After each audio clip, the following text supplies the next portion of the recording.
बहुत कम हीरे ऐसे होते हैं जो कोहिनूर हीरे की तरह लोगों का ध्यान खींचते हैं। इसकी चमक और आकार ने सदियों से राजाओं और आम लोगों को मोहित किया है। 105.6 कैरेट वजन वाला कोहिनूर अब तक खोजे गए सबसे बड़े हीरों में से एक है।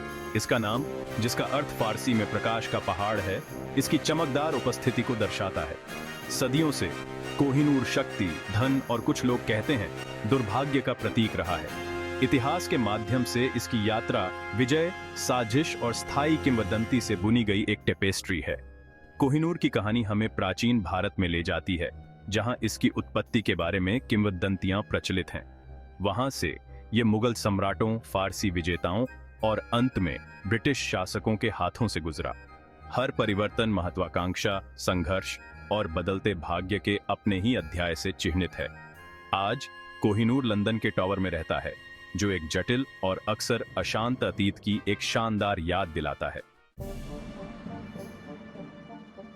कोहिनूर की सही उत्पत्ति का पता लगाना एक चुनौती है, जो मिथक और अटकलों में डूबी हुई है।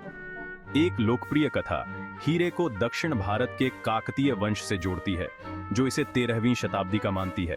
ऐसा कहा जाता है कि कोहिनूर ने वारंगल के भद्रकाली मंदिर में एक हिंदू देवी की मूर्ति को सुशोभित किया था। यह वृत्तांत हीरे को उसके प्रारंभिक दिनों से ही धार्मिक महत्व के साथ जोड़ता है।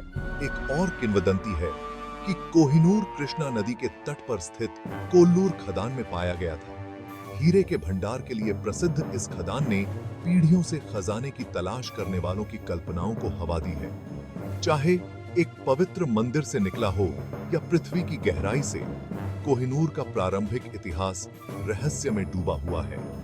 मौखिक परंपराओं और प्राचीन ग्रंथों के माध्यम से पारित ये किस्से पौराणिक रत्न के आसपास आकर्षण और रहस्य को जोड़ते हैं।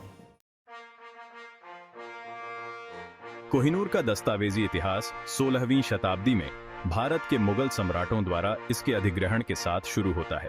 मुगल वंश के संस्थापक बाबर ने अपने संस्मरणों में हीरे का उल्लेख किया है, जिसमें इसे दिल्ली सल्तनत की एक बेशकीमती संपत्ति बताया गया है।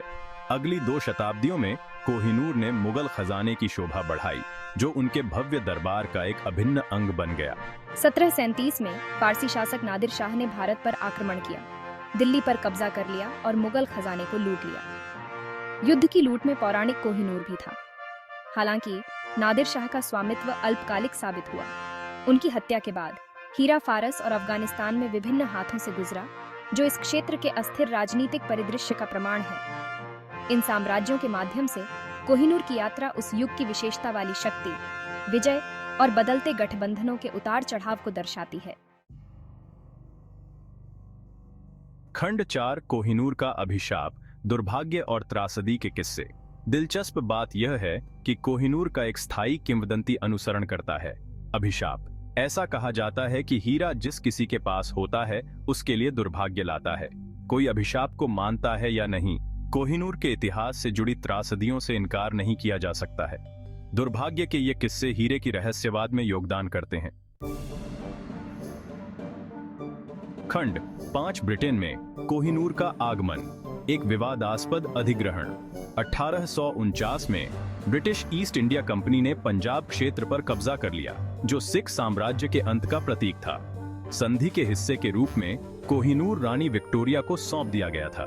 ब्रिटेन में हीरे के आगमन ने अपार जनहित को जगाया, जो साम्राज्य की बढ़ती पहुंच का प्रतीक बन गया। हालांकि इसके अधिग्रहण के आसपास की परिस्थितियां विवाद का विषय बनी हुई हैं। कई लोगों का तर्क है कि कोहिनूर स्वेच्छा से नहीं बल्कि युद्ध के बंटवारे के रूप में जब्त किया गया था, जो ब्रिटिश उपनिवेशवाद की शोषणकारी प्रकृति को उजागर करता है। यह बहस आज भी जारी है, जो सांस्कृतिक विरासत, प्रत्यावर्तन और साम्राज्य की विरासत के बारे में सवाल उठाती है। ब्रिटेन में कोहिनूर की उपस्थिति औपनिवेशिक अतीत की जटिल और अक्सर असहज वास्तविकताओं की एक शक्तिशाली याद दिलाती है।